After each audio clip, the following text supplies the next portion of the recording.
శంకవరం మండలంలోని సిద్దివారిపాలెంలో ప్రముఖ పుణ్యక్షేత్రంగా ప్రసిద్ధి చెందిన ఆంధ్ర శబరిమలలో అయ్యప్ప స్వామి విషు పండుగ వేడుకలు అంగరంగ వైభవంగా జరిగాయి. స్వామివారి జన్మదినాన్ని పురస్కరించుకుని ఆలయ చైర్మన్ కూసుమంచి శ్రీనివాసరావు గురుస్వామి ఆధ్వర్యంలో వేద పండితులచే మంగళవారం తెల్లవారుజాము నుంచి ఆలయ ప్రాంగణంలో గణపతి పూజ, పుణ్యాహవచనం, స్వామివారి మూల విరాట్కు పంచామృత అభిషేకాలు, 18 మెట్ల పూజ, శ్రీ చక్ర స్నానం, సహస్ర నామార్చన, పంచహారతలు మొదలగు విశేష పూజలు నిర్వహించారు. అనంతరం ఆలయ ఆవరణలో భారీ అన్న సమారాధన నిర్వహించారు.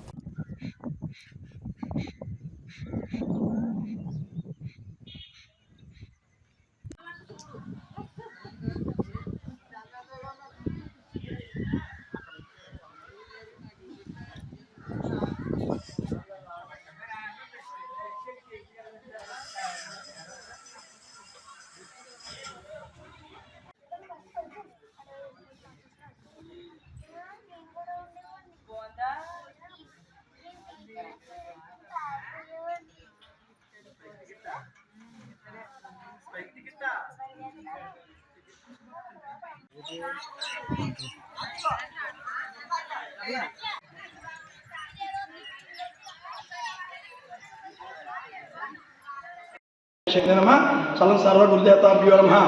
ఆంధ్ర శరణయ్యప్ప స్వామి శరణయ్యప్ప ఈ రోజున 2026 సంవత్సరం ఏప్రిల్ 14వ తారీఖున ప్రతి సంవత్సరం లాగానే ఎంతో అద్భుతంగా ఎంతోమంది భక్తుల ఆధ్వర్యంలో వేదఘోషతో ఆంధ్ర శరణలో అయ్యప్ప స్వామి విషు పండుగ జరిపించాం. 18 మెట్ల మీద స్వామివారి విగ్రహమూర్తిని తీసుకొచ్చి కోనేటిలో చక్ర స్నానాలు చేయించి స్వామివారి ప్రత్యేక అభిషేకాలు, భక్తులకి అన్న ప్రసాద వితరణ జరిగించని చెప్పేసి తెలియజేస్తూ విషు పండుగ వచ్చిన వారికి, ఆలకించిన వారికి, చూసిన వారికి అందరూ కూడా ప్రత్యేక శుభాకాంక్షలు తెలియజేస్తూ అందరికీ స్వామి ఆశీస్సులతో బాగుండాలని, లక్ష్మీ కటాక్షంతో అందరూ పాటు పంటలతో తొలతోగాలని స్వామిని కోరుకుంటూ శుభాకాంక్షలు, శుభాశీస్సులు.